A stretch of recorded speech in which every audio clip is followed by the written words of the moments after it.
क्या सीट कम साथ ही ज्यादा के चक्कर में स्थितियां गड़बड़ा सकती हैं? इन्हीं सवालों के साथ करेंगे आज की चर्चा, लेकिन पहले ये बयान।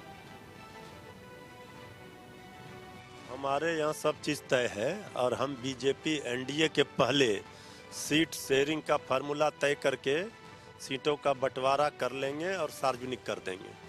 ये सारे चीज़ों को लेकर के एनडीए में भारी सिर फुटव्वल मचा हुआ है। आप देख रहे हैं प्रधानमंत्री जी की सभाओं में उनके सहयोगी दल के नेता ही नहीं पहुंच रहे हैं। जहां प्रधानमंत्री जी यहां आते हैं और मुख्यमंत्री जी विदेश चले जाते हैं, तो ये सब खटपट तो दिख ही रहा है और नाराजगी दिख ही रही है श्री चिराग पासवान, उपेंद्र कुशवाहा जी की। आगे आगे देखिए होता है क्या। जी देखिए, आज हम बैठक किए हैं और जिसमें हमारे सभी जिला अध्यक्ष थे, सभी जिला के सह प्रभारी थे और हमारे 11 जो लोकसभा चिन्हित किए हैं वहाँ के प्रभारी थे और प्रदेश के हमारे और बड़े नेता थे और लगभग 40 सीट पर हम सभी बूथों पर हम लोग समीक्षा किए हैं और जो कमियां हैं उसको और सुधार करने का कोशिश करें और हमारी तैयारी मुकम्मलिक रूप से सभी बूथों पर है। जैसा कि आप मतलब हम चुनाव लड़ेंगे तो जहां गठबंधन में लड़ रहे हैं हमको सीट मिल रहा तो वहां तो लड़ना ही है, लेकिन उसी मजबूती के साथ दूसरे सीटों पर जहां गठबंधन के दूसरे प्रत्याशी हैं उनको भी मतलब सबसे आगे आकर के लोक जनशक्ति पार्टी रामविलास चुनाव लड़ने का संकल्प आज लेकर के गई। We had the first Central Election Committee regarding the Parliament candidates. We finalized seat from Kerala, Karnataka, Telangana, Chhattisgarh, Delhi and Lakshadweep. Formal announcement will be, the procedure is going on. Formal announcement will be very soon. That the entire details we will let you know tomorrow or day after tomorrow. Everything will come on that. I cannot reveal anything now. Everything will come with a official statement. चलिए, क्योंकि जनता तो सब जानती है चुनावों का ऐलान हो जाएगा किसी भी वक्त, तो ऐसे में जनता तो लगभग मन बना चुकी है, अपने कैंडिडेट को वो पहचान चुकी है, लेकिन सामने होगा तभी तो पहचानेगी, तभी तो मन बनाएगी। ये पार्टियों की दुविधा अब तक बरकरार है। तो ऐसे में देश का सवाल सबसे बड़ा सवाल कि बीजेपी का 370 और एनडीए का 400 पार, जो कि पीएम मोदी ने कहा था, ये होगा चमत्कार, यानी कि सीट शेयरिंग होगी तभी होगा ना चमत्कार। दूसरा, एनडीए के सामने इंडिया गठबंधन की ताकत कितनी है? क्या यह ताकत उतनी हो पाएगी कि यह बड़ी चुनौती बन पाए? तीसरा, कांग्रेस के बड़े नेता चुनाव क्यों नहीं लड़ रहे? मल्लिकार्जुन खड़गे ने भी अनाउंस कर दिया। वहीं चौथा सवाल ये, कई राज्यों में इंडिया आमने सामने तो दाव उल्टा पड़ जाएगा, यानी कि जनता के बीच मैसेज क्या जाएगा। नीति जैन इस वक्त हमारे साथ मौजूद हैं बीजेपी से, दीपक झा है हमारे साथ कांग्रेस से, नेहा यादव है एसपी से, सारिका पासवान है आरजेडी से, प्रेम कुमार है हमारे साथ राजनीतिक विश्लेषक, राज बिहारी जी हैं वरिष्ठ पत्रकार, जितेंद्र तिवारी हैं वरिष्ठ पत्रकार। मैं सबसे पहले आपसे शुरू करना चाहता हूं, नीति जी, क्या तैयारी है? 193, लेकिन दूसरे पर पेच फंसा हुआ है। जनता देखती है, जनता जानती है, कहीं ऐसा ना हो कि इंडिया गठबंधन बाजी मार ले कम से कम अब सीटों में।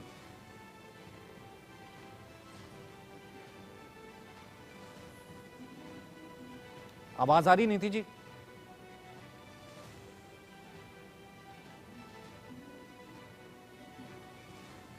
लगता आवाज नहीं जा रही। दीपक जी, आवाज आ रही है? जी बिल्कुल आ रही है सर। ठीक है, तो सबसे पहले आपकी स्ट्रेंथ से शुरू कर लेते हैं। और क्या इतनी स्ट्रेंथ होगी कि वो एनडीए जो कि 400 पार खुद पीएम ने कहा उस पर भारी पड़ेगा? और साथ ही साथ ये ऐड करना चाहूंगा कि पहली सीट, यानी कि अभी तक पहली अनाउंसमेंट ही नहीं हुई है कि कौन से कैंडिडेट होंगे, तो कैसे जनता जो है मन मनाएगी और कैसे आपको वोट देगी? सचिन जी, आपको और आपके इंडिया न्यूज के दर्शकों को नमस्कार। आज देश के सामने नहीं कि आप कांग्रेस इंडिया गठबंधन ने अभी कितनी सीटों पे अनाउंस किया, सवाल ये है आज सबसे बड़ा कि देश का वो महापुरुष कौन है जो देश में सबसे बड़ा जुमलेबाजी करता है। उस महापुरुष का नाम बताइए जो देश का सबसे बड़ा जुमलेबाज। तो शायद भाजपा का नेता शीर्ष नेतृत्व समझ जाएगा कि कौन सा व्यक्ति है, और देश की जनता इतनी समझदार है कि वो समझ जाती है कि मैंने किसका नाम लिया और क्या कहना चाहता है। क्योंकि देखिए, भाजपा के नेताओं ने ही क्या कहा था जब प्रधानमंत्री बड़ी बड़ी बातें करते थे, तो माननीय अमित शाह जी ने क्या कहा था, अरे ये तो सब चुनावी जुमले हैं, चुनाव में ऐसा कहना पड़ता है। अब बात ये आ गई कि 400 पार का नारा तो दे दिया, लेकिन दिल्ली से इनके विधायक, इनके सांसद इस्तीफा देने में, राजनीति से संन्यास लेने लग गए। गौतम गंभीर जी संन्यास ले लिए राजनीति से, इतने कद्दावर नेता, इतने लोकप्रिय नेता थे, क्या मजबूरी रही होगी कि संन्यास ले लिया। डॉक्टर हर्षवर्धन सिंह इतने काबिल नेता थे, संन्यास ले लिया भाई। पवन सिंह को आप टिकट, वो भगदड़ मची है, छोड़ के चले जाते, कहते हैं हम टिकट नहीं लेंगे। तो अगर इतना ही कॉन्फिडेंस है, इतना ही विश्वास है 400 पार का, तो भाजपा के अंदर क्यों चूल्हे हिली हुई है इनकी, क्यों इनके अपने स्तंभ हिले हुए हैं। तो बात यह है कि मोदी जी अपना विश्वास दिखा रहे हैं, जनता में दिखाना चाह रहे हैं कि नहीं भाई, अंदर सब कुछ है, चेहरे पे मेकअप करके आ जाता हूँ, चेहरा अच्छा है। लेकिन ये मेकअप का चेहरा राजनीति में काम नहीं चलता।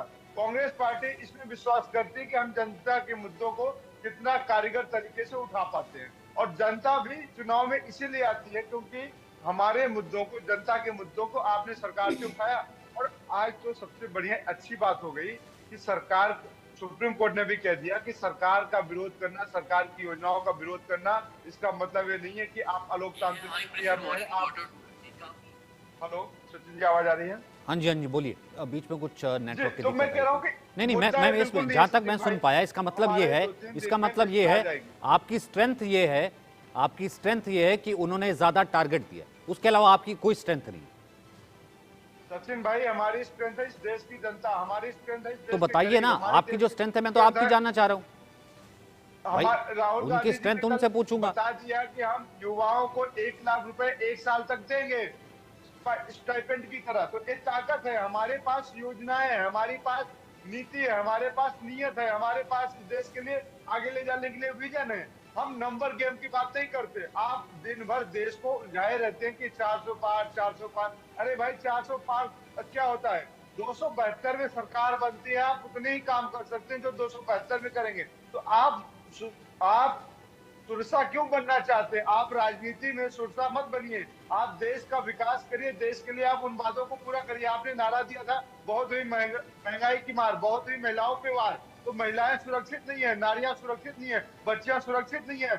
कल गुड़गांव में, हरियाणा में किस तरीके से गोली मार दी जाती है, माँ बेटी पत्नी के सामने उनके जवान बेटे को गोली मार दी जाती है। तो ये सुशासन है भाजपा में। आज आप दिल्ली में देख किस तरीके से 30,000 के सामने लोग वहां पे नमाज पढ़े थे, तो किस तरीके से लोगों ने, अब आप पुलिस वाले उनको 30,000 पे चले मारते गए। हैं। उस पर तो हो ही गया ना एक्शन, उस पर हो गया एक्शन, उस पर तो आज हुआ एक्शन, वहां सस्पेंड हो गया है इंद्रलोक चौकी इंचार्ज। नहीं, ठीक है, उसके ऊपर और जांच है, उस विषय पर तो मैंने, अच्छा, ये भी आपकी, मतलब ये भी आपकी स्ट्रेंथ है। मतलब मैं आपसे, आप कुछ भी कह रहे हैं, मैं आपसे पूछ रहा हूं कि आपकी स्ट्रेंथ क्या है जो आप कह रहे हैं जनता के बीच जाएंगे कि एनडीए के ऊपर आप भारी पड़ेंगे। आप ये कह रहे हैं कि वो 400 कहते हैं, ये मेरी स्ट्रेंथ है। आप वो कहते हैं कि उन्होंने जो वादे किए पूरा नहीं हुए, ये मेरी स्ट्रेंथ है। अपनी बताइए ना सर। मैं ये पूछ रहा हूं कि कितनी सीटें जो हैं आपने अनाउंस कर दी, बाकी सीटों का क्या होगा? नेहा यादव सचिन भाई आपके साथी है ना, एक सेकंड, आपके साथ ही एक एक करके ले लेता हूँ सर। आपके साथी भी तो आपके साथ ही आएंगे ना, एक एक करके ले लेता हूँ, ठीक है? नेहा यादव, क्योंकि आज जहां तक जानकारी है, जो अनाउंसमेंट हो सकता है पहली लिस्ट का, जो कि अब तक कांग्रेस का नहीं हुआ है, इंडिया गठबंधन शायद तभी पीछे चल रहा है, इसमें यूपी तो नहीं है। तो ऐसे में सबसे बड़ा पेच नेहा, रायबरेली और अमेठी, क्या सपा कैंडिडेट उतारेगी? देखिए, ये कांग्रेस पार्टी और समाजवादी पार्टी का अलायंस हो चुका है, सीटें डिसाइड हो चुकी हैं। दोनों पार्टियों के शीर्ष नेतृत्व तय करेंगे कि सीट पे कौन लड़ेगा, कैसे लड़ेगा। ये आंतरिक मामला है समाजवादी पार्टी का, और जल्द ही आपको तय होकर के कैंडिडेट के नाम भी मिल जाएंगे।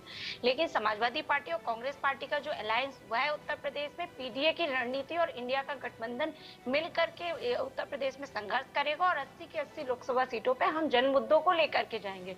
हम जनता के बीच महंगाई के मुद्दे को लेकर के जाएंगे कि किस तरह से सरकार ने सिलेंडर 400 रुपए का 1000 किया, और फिर महिलाओं को जुमला देने के लिए लॉलीपॉप की तरह 100 रुपए घटा दिया। पहले दाम बढ़ाओ, और जैसे ही चुनाव आए वैसे छूट का ड्रामा करूं। दूसरा, महंगाई और बेरोजगारी, महंगाई के साथ बेरोजगारी एक बहुत बड़ी उत्तर प्रदेश में समस्या है। नौजवान बेरोजगार सड़कों पे आंदोलन कर रहा है।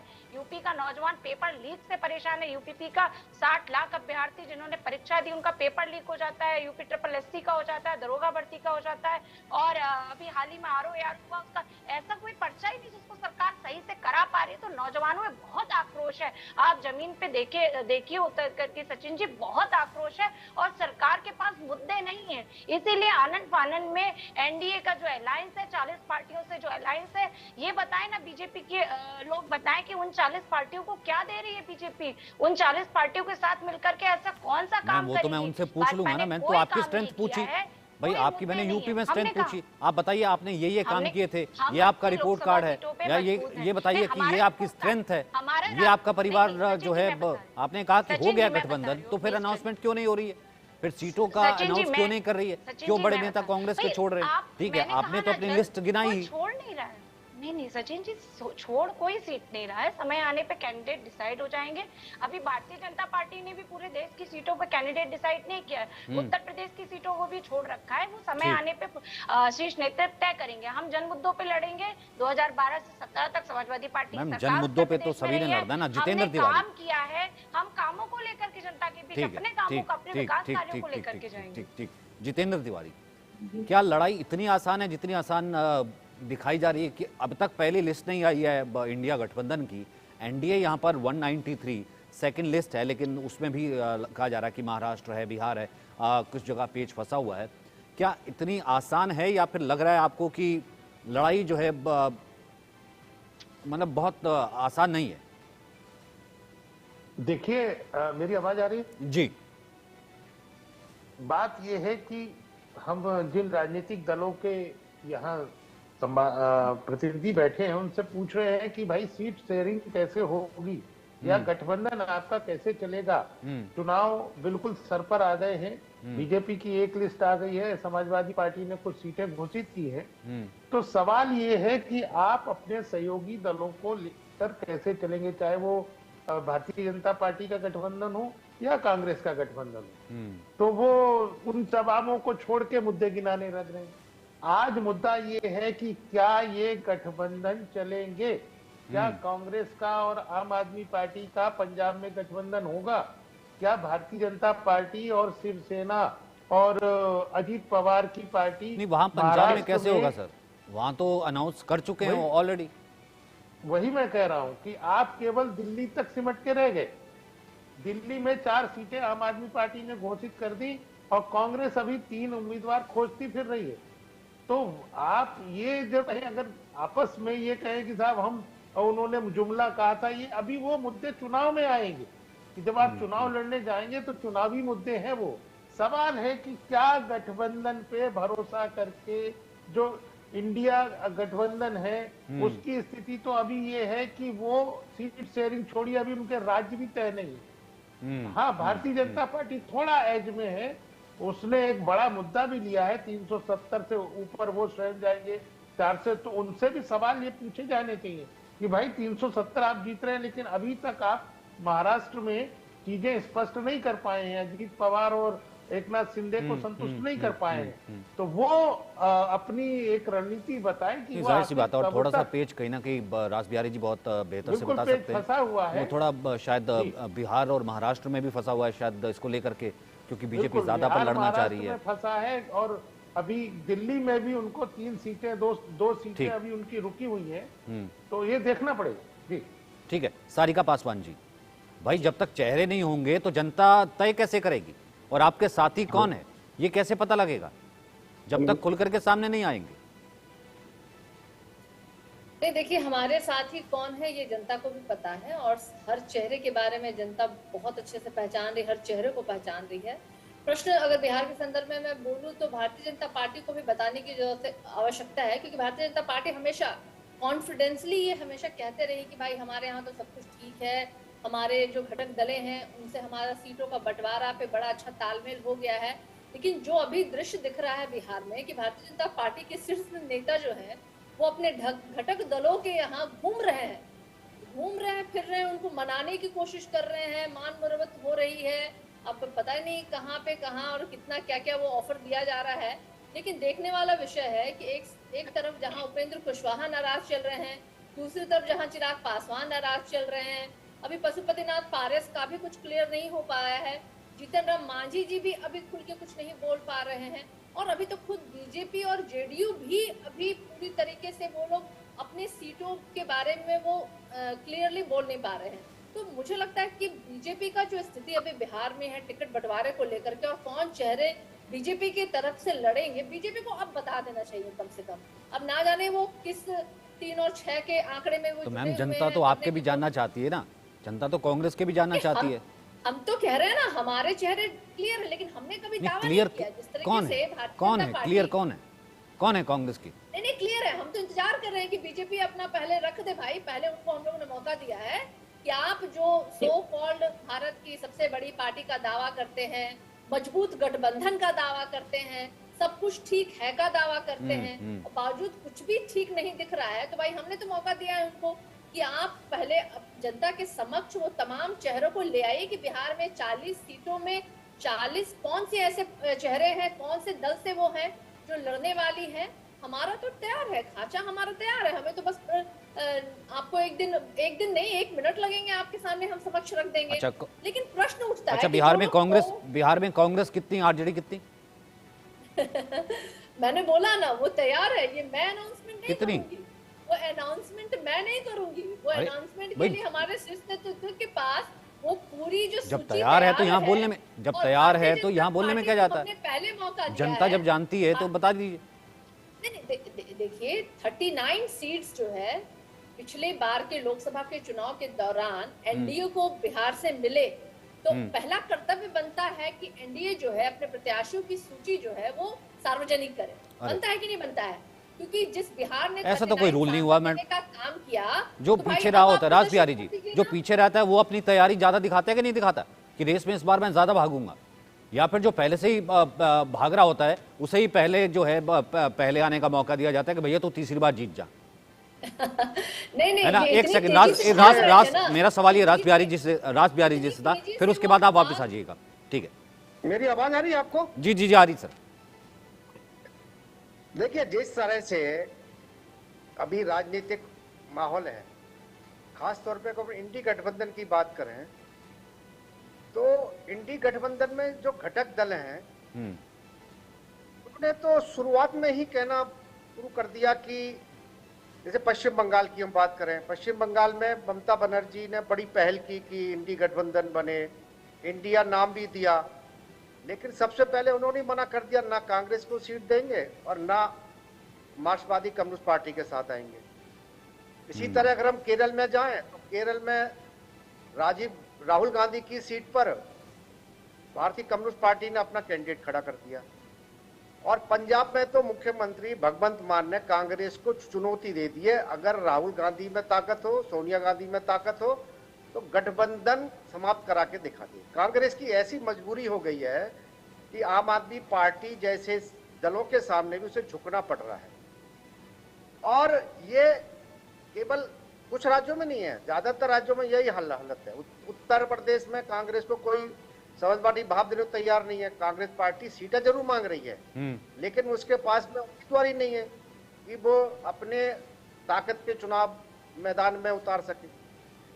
तो इंडी उत्तर प्रदेश में अलायंस हो चुका है, बहुत है, लेकिन उससे ज्यादा दल तो एनडीए में है, और एनडीए में जो दल है उनकी अपनी राज्यों में बड़ी अच्छी स्थिति है, चाहे हम बीजू जनता दल की बात करें उड़ीसा में, चाहे आंध्र प्रदेश में हम टीडीपी की बात करें। बिल्कुल 2014 में भारतीय जनता पार्टी के साथ मिलकर चुनाव लड़ा था, सरकार बनाई थी टीडीपी ने, बाद में अलग अलग हो गए, इसका खामियाजा भुगतना पड़ा। तो इस तरह से अगर आप देखेंगे तो एनडीए ने इसमें तो कुनबा तो सर रोज बढ़ ही रहा है, जनता ये भी तो देखती है ना, अपनी बढ़त बनाई है। मैं कहा राज बिहारी जी और कुनबा तो जिस रोज तरह बढ़ ही रहा है, से ये भी तो जनता कांग्रेस देखती है ना। भगदड़ मची है, अन्य पार्टियों में भगदड़ मची है, उससे भी एनडीए में एक उत्साह का माहौल बना हुआ है, और खास तौर से प्रधानमंत्री की जिस तरह से रैलियां हो रही हैं, प्रधानमंत्री जिस तरह से जनता के साथ अपने संवाद बढ़ा रहे हैं, उनसे बातचीत कर रहे हैं, उसको ले के भी एनडीए में बहुत उत्साह का माहौल है।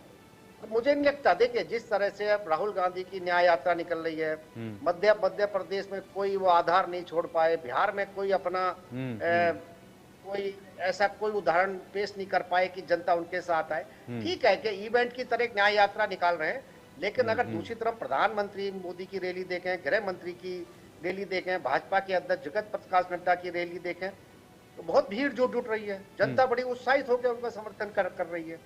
तो ऐसे में साफ है कि अभी से ही एनडीए एक तरह से माहौल में तो बहुत बढ़त बना चुका है। ठीक है दीपक, कीजिए काउंटर। मतलब बताएंगे ना आप जनता को, भाई पंजाब में अगर एक दूसरे के खिलाफ लड़ेंगे तो फिर ऐसा है कि दिल्ली की जनता को नहीं पता कि वहां एक दूसरे के साथ रैली कर रहे हैं, तो यहां पर पंजाब की जनता तो देखेगी कि भैया ये सामने वाला जो है एक दूसरे को गाली दे रहा है उसकी नीति पे, और दिल्ली में एक दूसरे के साथ है गलभैया कर रहा है। वही सेम चीज हो रही है वायनाड में। तो ऐसा है कि जनता कैसे चुन लेगी, कैसे जनता को बताएंगे और कब बताएंगे, कौन है साथी? अगर साथी है तो फिर भगदड़ क्यों मची हुई है, इतने बड़े नाम क्यों छोड़ के जा रहे हैं? सचिन भाई, सबसे बड़ी बात है कि अभी जो पत्रकार महोदय आपके तिवारी जी बता रहे थे, यहाँ पे बड़ी ज्ञान की बातें दे रहे थे, इनका चश्मा बड़ा अच्छा है, इनको भाजपा में बड़ी अच्छाई दिखती है और विपक्ष में कुछ नहीं दिखाई देता है। तो वन साइडेड पत्रकारिता देश में माहौल बना हुआ है, तो करने दीजिए, स्वागत है ऐसे पत्रकारों का देश में। फिर भी मोदी जी कहते हैं पत्रकार लोग हमारा प्रचार नहीं करते, खबरें नहीं दिखाते, इतना प्रचार करने के बाद भी। तो बात यह है कि इनसे जरा पूछ लीजिएगा पत्रकार महोदय से कि अरे आप अपनी स्ट्रेंथ बताने की बजाय जो है ये मुझे पता था ये सर्टिफिकेट, अब ये सर्टिफिकेट इशू करने लगेंगे। हाँ, इनसे पूछ लिया कि भैया ऐसा गठबंधन है कि नहीं। इनको समझ में नहीं आया क्या? इनको समझ में नहीं आया कि मैंने कहा था कि अभी भारतीय जनता पार्टी को भी महाराष्ट्र में कसरत करनी पड़ेगी, सुनाई नहीं देता है क्या? कान में तेल पड़ा हुआ है। बोल दीजिए, आराम से बैठे, तसल्ली से आप समय देंगे इनको, तो बोलिए आराम से नहीं, जरा ये ज्यादा पत्रकारिता सिखाने की कोशिश मत किया करो, पत्रकारिता सिखाने की कोशिश मत करो। नरेंद्र मोदी की चमचागिरी करना पत्रकार देखा बात वही हो गई। आपको जनता जानती है ना, फिर दीपक झा, जनता फिर जानती है। आपसे पूछ लिया, आपसे अगर पूछ ले कि स्ट्रेंथ क्या है आपकी, आप सर्टिफिकेट देने लगते हैं। आपसे पूछ ले कि ऐसा है कि राहुल गांधी वायनाड के साथ अमेठी लड़ेंगे कि नहीं, आप जो है पत्रकार को गाली देने लगते हैं। आप उसको कहते हैं कि मोदी की चमचागिरी कर रहा है। सर आपको मालूम भी है दीपक झा, आपको मालूम भी है आपका इतना प्रवक्ता का अनुभव नहीं है, या आपकी इतनी एज नहीं है जितना जितेंद्र जी का अनुभव है। और जितने लेख इन्होंने कांग्रेस के बारे में लिखे, आपको पता है। कैसे मिले सचिन जी, मेरी बात पूरी होने दीजिए, इनको चुप कराइए। सर आप अपनी स्ट्रेंथ बताइए ना कि क्या है राहुल गांधी की स्ट्रेंथ। भाई जिस जगह वो गुजर रहे हैं भगदड़ क्यों मची है, बताइए ना। मैं बता रहा हूँ, आप बताइए, मैं पूछता हूँ तो मुझे भी सर्टिफिकेट दीजिए, क्यों भगदड़ मची, जहां से जाते वहां बड़े नेता छोड़ जाते, बताइए। देखिए इसका जवाब भाजपा को भी देना पड़ेगा, नरेंद्र मोदी जी को भी देना पड़ेगा, अमित शाह जी को भी देना पड़ेगा। राहुल गांधी नहीं देंगे, राहुल गांधी नहीं देंगे, जिनके ऊपर नरेंद्र मोदी राहुल गांधी नहीं देंगे, उनको राहुल गांधी नहीं देंगे, उनको गले लगा लेते हैं। तो नरेंद्र मोदी जी का कौन सा चरित्र है? दूसरी बात सचिन भाई, जरा राहुल गांधी नहीं देंगे। नरेंद्र मोदी जी जब कहते हैं कि देश में किसी को मत देखना, मेरे चेहरे को देखना, हर लोकसभा सीट पे मेरा चेहरा होगा, तो ब्रजभूषण शरण सिंह जो भाजपा का नेता है, भाजपा का सांसद है, बलात्कारी है, तो क्या नरेंद्र मोदी जी का भी चेहरा बलात्कारी हो जाता है? अजय मिश्र टेली जो हत्यारे का बाप है, किसानों के ऊपर गाड़ियां चला दी गई थी, तो उसका चेहरा तो हत्यारे का बाप के तौर पे है, तो क्या नरेंद्र मोदी जी का चेहरा हत्यारे के तौर पे भी पेश किया जाएगा? कभी आप सवाल पूछेंगे नरेंद्र मोदी जी ने हत्यारे के बाप को कैसे अपना नहीं बताएंगे ना, आप लोग नहीं पूछेंगे। यही देश का दुर्भाग्य है, इसलिए मैंने कहा पत्रकारिता बिल्कुल सर। हाँ मुझे मालूम था तिवारी जी के बाद आप मेरे को भी सर्टिफिकेट देंगे, मेरी पत्रकारिता को भी बिका हुआ बता देंगे। ठीक है प्रेम कुमार जी एक और, ठीक है मुझे पता था सर, आपसे आपकी स्ट्रेंथ पूछ लो, इतनी देर कैसे हो रही है पूछ लो। रोज जो है बैठक हो रही है, यूपी से क्यों नहीं है? क्योंकि जनता जानना चाहती है। आप सर्टिफिकेट देने लगते हैं, आप लोगों को बिका हुआ कहने लगता है। जनता जानती है सर, 2 बार से जनता जानती है, शायद तभी 2 बार से सबक सिखा रही दीपक झा बहुत अच्छे से। प्रेम कुमार जी इनसे इनकी स्ट्रेंथ वीकनेस पूछ लीजिए। ये पत्रकारों को बिका हुआ, पत्रकारों को पैसे वाला और पता नहीं क्या क्या बताने लगते हैं। सचिन भाई, पत्रकार देश का नेता बिक सकता है, देश का बिक गई है, बिक गई है, बिक गई है, सवाल नहीं पूछते, सवाल दोनों तरफ से पूछते हैं। यहाँ पे दलाली कर सकते हैं। अच्छा, आप चुप रहिए। नहीं कहेंगे इनको चश्मा में दिखाई नहीं देता कि राहुल गांधी की न्याय यात्रा, राहुल गांधी जहाँ जा रहे हैं वहाँ पार्टी टूट रही है, वो आपको नहीं दिखता है? नहीं दिखता वहाँ पे। अच्छा, आप चुप रहिए, आप चुप रहिए सर, भीड़ आपकी पार्टी की पोल खुलती दिख रही है, साफ नजर आ रहा है। देखिए सचिन जी, जिस विषय पर थोड़ी सी अनावश्यक हम लोग बात कर गए पत्रकारिता पर, तो देखिए आज पत्रकारिता के बारे में खुद पत्रकारिता को संचालित करने वाली जो संस्थानें हैं वो जुर्माना कर रही हैं, एंकर्स पर जुर्माना कर रही हैं, हम लोग देख रहे हैं। तो ये सच्चाई है, पत्रकारिता पर उंगली यूं ही नहीं उठ रही है, ऐसी चीजें घटित हो रही, लेकिन उस पर हम फोकस नहीं करना चाहते। सर, आपका जो प्रश्न है वो लेंगे ना सर, उसकी जिम्मेदारी वो लेंगे ना। इतना मैं तो बोलना अपने जरूरी पैनल था। वाले की जिम्मेदारी ले सकता हूँ ना, मैं तो निष्पक्ष बिठाता हूँ, आप है निष्पक्ष ना, बिल्कुल। तो भले आप निष्पक्ष हैं तो मैं जिम्मेदारी लेता हूँ ना। तो दीपक जा आपको सर्टिफिकेट या आपको बिका वो तो नहीं कह सकते ना, इसलिए मैंने तिवारी जी के बारे में बोला। आप बोलिए। आप के लिए लोग हैं वो बोलेंगे। सचिन जी देखिए, आपको इंगित करके ना मैं बोल रहा हूँ, और ऐसे भी हमारे लगता है अगर दीपक जी भी नहीं बोल रहे हैं, बोल रहे हैं तो सही नहीं बोल रहे हैं, ये मैं ये कह रहा हूँ। लेकिन हम विषय पर लौटते हैं। विषय देखिए, आमतौर पर जब गठबंधन होते हैं तो सत्ता पक्ष के लिए सहूलियत वाली स्थिति होती है गठबंधन, और विपक्ष में इकट्ठा होना एक बड़ी घटना मानी जाती है। आप जानते हैं जब इंडिया गठबंधन बन रहा था लोग क्या कह रहे थे, सब यही कह रहे थे कि ये एकजुट हो ही नहीं सकते, इनका मन मिलेगा नहीं, ऊपर में जरूर मिल जाए, ये इनकी सीट शेयरिंग नहीं होगी, ये सारी बातें थी, ये सारी आलोचना भी थी और चुनौती भी थी। इसके बावजूद काफी हद तक ये एक स्वरूप में खड़ा हुआ, इसके बावजूद कि नीतीश कुमार चले गए फिर भी इंडिया गठबंधन सामने खड़ा हुआ है। पिछले चुनाव में तो खड़ा नहीं हुआ था, 2019 में इस चुनाव में हुआ है। इसलिए भारतीय जनता पार्टी के पास जो चुनौती है कि कैसे हम अपनी सत्ता को बचाए रखें, कैसे जनता में हम दोबारा लौटे, तो उन्होंने एक तरफ जेपी नड्डा जी कह रहे थे ना, बिहार में जाकर कह रहे थे कि हम क्षेत्रीय दलों का अस्तित्व तो खत्म हो गया। आज देखिए क्या स्थिति है, वो क्षेत्रीय दल से जा करके चुनाव लड़ रहे हैं हाथ मिला के, इसलिए क्योंकि उनको क्षेत्रीय दल के महत्व का पता चला है और अपनी गलती वो सुधार रहे हैं। अब वो बीजू जनता दल भी उनको चाहिए, चंद्रबाबू नायडू भी चाहिए। क्यों चाहिए? क्योंकि आप अकेले परफॉर्म नहीं कर पा रहे, तभी तो चाहिए। तो इस चीज को देखा जाए इस तरीके से, या फिर बोलिए कि गठबंधन की सियासत का युग है, एक पार्टी अपने दम पर जीत करके सत्ता में नहीं आ सकती, और लेकिन जीतने के बाद तो कहते हैं कि 303 सीटें सब हम अपने दम पर जीत कर लाए। अरे आपकी जीत में शिवसेना का भी रोल था, आपकी जीत में नीतीश कुमार का भी रोल था, दूसरे घटक दल का भी रोल था, और आपकी का भी रोल था उनकी जीत में। यही तो गठबंधन होता है। तो उस हिसाब से दो गठबंधन देश के सामने एक मजबूत चुनाव लड़ने जा रहे हैं, और सत्ता पक्ष को एक मजबूत चुनौती पेश की जा रही है इंडिया गठबंधन से, तमाम विसंगतियों के बावजूद। कि आप जो सवाल उठा रहे थे कि आम आदमी पार्टी पंजाब में लड़ रही है तो बाकी जगहों पर एक साथ कैसे लड़ रही है, इन सब के बावजूद ये स्थिति कि एक अच्छा चुनाव जो है वो हमें देखने को मिल रहा है। जी अच्छा, अच्छे का मतलब क्या होता है कि फ्रेंडली फाइट सरकार एनडीए की ही बन रही है, या अच्छा चुनाव क्या होता है कि हंग पार्लियामेंट तक जो है ये लेकर के जा सकता है, क्या होता है? आपकी प्रेडिक्शन क्या कहती है, आपकी पत्रकारिता क्या कहती है? देखिए अच्छा चुनाव का मतलब होता है कि सिद्धांत के आधार पर गठबंधन बन के चुनाव लड़ना। जीत हार जनता तय करती है, पहले से प्रेडिक्ट नहीं होता है। अगर पहले से प्रेडिक्ट हो तो कभी सत्ताधारी दल हारे ही नहीं, चाहे राज्य में चाहे केंद्र में। तो हमें देखना होगा कि चुनाव के नतीजे क्या होते हैं। लेकिन संघर्ष जो हो रहा है, दोनों पक्ष अपने आप को मजबूत कर रहे हैं, दोनों एक दूसरे को चुनौती दे रहे हैं, अपना कुनबा बढ़ाने का प्रयास दोनों पक्ष कर रहे हैं। ये इसलिए हम इसको अच्छा चुनाव बोल रहे हैं। ठीक है दीपक जा, अब आप बोल लीजिए, उसके बाद मैं जाऊंगा बाकी लोगों पर, और अपनी स्ट्रेंथ बताइए, क्योंकि जनता पश्चिम बंगाल की भी सुन रही है।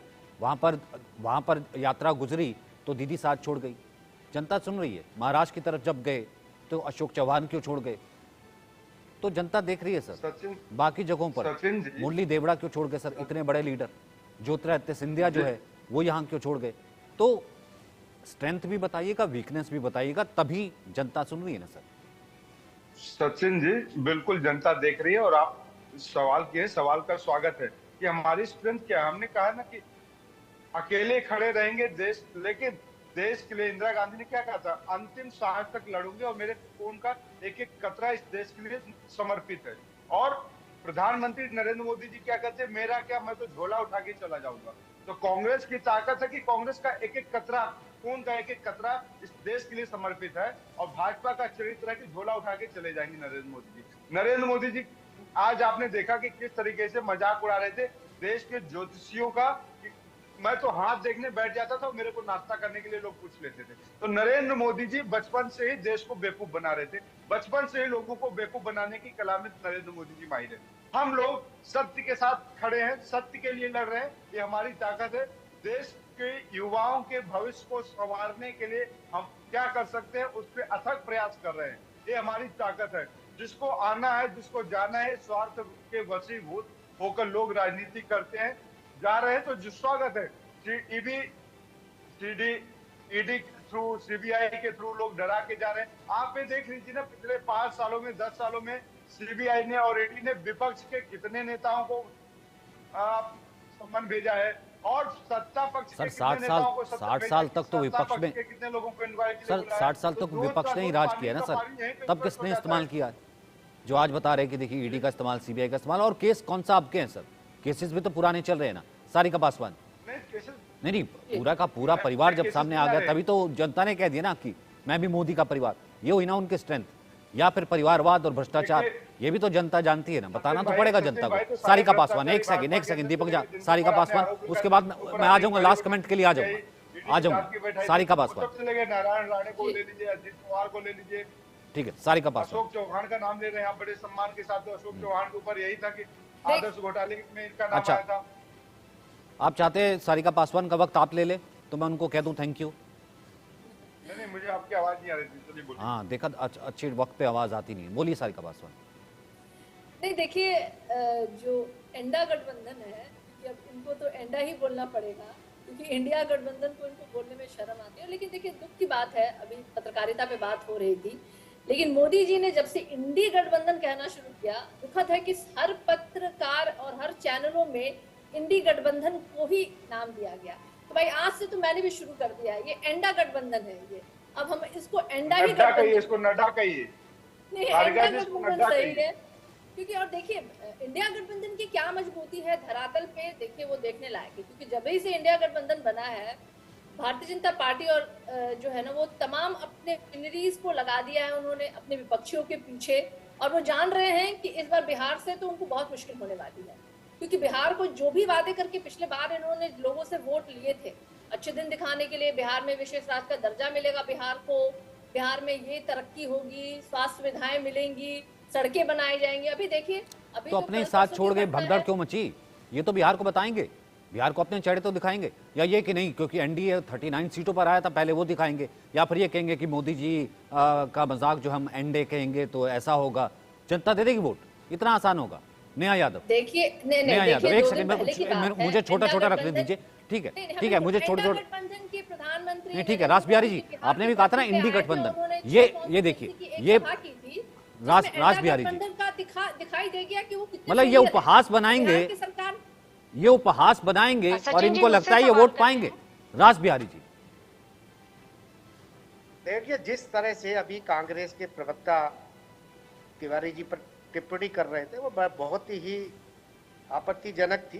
कांग्रेस के कोई भी प्रवक्ता है, अगर कोई पत्रकार अपना विश्लेषण, अपना पक्ष रख रहा है तो वो उसका जवाब दें, क्योंकि कांग्रेस के मैंने देखा है कि अधिकतर कांग्रेस के प्रवक्ता तैयारी करके आते हैं कि जो भी इस तरह के सवाल सर, ये तो बहुत पहले से तैयारी करके आते नहीं कर देते हैं। ये कांग्रेस की बहुत एक गलत नीति पर चल रही है और इसका मीडिया जगत में बड़ा विरोध भी हो रहा है। नहीं सर, अच्छे प्रवक्ता हैं, तैयारी करके आते, ये नहीं आते तैयारी करके, वो आते हैं तैयारी करके कि हमने यूपीए के दौरान ये किया था, वो किया था, और ये स्ट्रेंथ है हमारी, हम ये करेंगे, इनकी ये खामी। दीपक जी नहीं करके आते तैयारी, तभी हम और आपको सर्टिफिकेट देते हैं, ऐसे ऐसे आप शब्द बोलते। सचिन भाई जरा गिरेबान में इनको बोलिएगा, झांक के आ जाएंगे। ये देखिए, मैं सर्टिफिकेट नहीं देता हूँ, सर्टिफिकेट तो नरेंद्र मोदी जी देते हैं। ये देखिए राज बिहारी, पत्रकारों पे अभी ये देखिए राज बिहारी। अच्छा, एक सवाल है मेरा, एक सवाल बस, हाँ एक सेकंड सुनिए, एक सवाल है प्लीज, एक सवाल सुप्रीम कोर्ट क्यों दीपक लताड़ रहा झा है जी- पत्रकारों को? सुप्रीम कोर्ट क्यों कह रहा है कि नहीं, नहीं। मुसलमान पे दीपक झा सुनिए आप, दीपक दीपक झा झा सुनिए, आपसे केवल एक दीपक झा सवाल। सुनिए, दीपक झा सुनिए, एक एक सेकंड सवाल। सुनिए अब सुनिए, अब सुनिए, एक अब सुनिए। इंडी वाले जो हैं वो एक तरफा पत्रकार है ना, तो सुनिए, एक सेकंड, एक सवाल सुनिए। देख रहा है कि कितनी ईमानदार है आप लोग, एक सवाल। तो इसलिए दीपक झा ने अगर पत्रकार को अगर आपने सर्टिफिकेट फर्जी देने का इंडिया काम नाम किया। नहीं लिया है तो देश इंडिया के पत्रकारों को INDIA सर्टिफिकेट की फुल फॉर्म देने का बता काम दीजिए देश की जनता आज ने कर बता दिया। दीजिए देश की जनता जानती है कि पत्रकार कितने ईमानदार बच्चे हैं। आज तो कृपया आज आप करके- बता दीजिए, पत्रकारिता छोड़िए, जिस गठबंधन के आप प्रवक्ता बन के आए उसका फुल फॉर्म बता दीजिए। बताइए, सुनिए, पत्रकार आप हैं, सवाल बताइए आप ना, मेरे आपका से गठबंधन है पूछिए, फुल फॉर्म आप पूछ रहे हैं। INDIA इंडी, जिसको आप कहते हैं इंडिया, उसका फुल फॉर्म बता दीजिए। फुल फॉर्म भी आपको बता देंगे, आपको अरे, सारे मुद्दे भी अभी बता तक फुल देंगे, फॉर्म नहीं लेकिन बता। आपका नहीं एक सुनिए आध सचिन साल भाई, में मतलब आपको- चुनाव बाद बता आपको देंगे। फुल फॉर्म में मतलब नहीं है ना, आपका फुल फॉर्म ही नहीं आपको पता, फुल फॉर्म प्रवक्ता हैं में आप। क्यों मतलब नहीं है? आपको मतलब है आपने कि एक नड्डा फर्जी नाम गठबंधन- लिया, आपको आपने नड्डा इंडिया गठबंधन का से तकलीफ नाम नहीं है, छुड़ाने आपको की इंडिया कोशिश गठबंधन की, कहने में तकलीफ पहले है। ही आप फर्जीवाड़ा करके आए हो और फिर आप नहीं, हम लोगों आप पे लोगों को सवाल फर्जीवाड़ा देश दिख रहा है। सर, जनता जो है ना वो सब जानती है। आपने इंडिया नाम रखा ही चोरी बने का है। ये भारत का नाम चुरा के, इंडिया का नाम चुरा के आप सारे अरे भैया, पत्रकारों को, भारत का नाम राज बिहारी जी को कहेंगे कि गरेबान है आप लोग। जवाब दे चुके हमारे नेताओं ने, हमारे प्रवक्ताओं सर, ने। जनता ये सब जानती है दीपक झा। आज तक एक नहीं तैयारी दिया। तो छोड़िए, इंडिया अगर गठबंधन है उसका क्या फुल फॉर्म क्या है, इसमें ही फंस गए और ये जाते हैं सर्टिफिकेट देने के लिए। खैर, जनता सब जानती है कि किसका गठबंधन भारी, कौन किस पर पड़ेगा भारी, और ये 2024 में जनता तय कर लेगी। बहुत बहुत शुक्रिया सर, मेरे पास वक्त आज के लिए इतना ही है। बहुत बहुत शुक्रिया मेरे साथ जुड़ने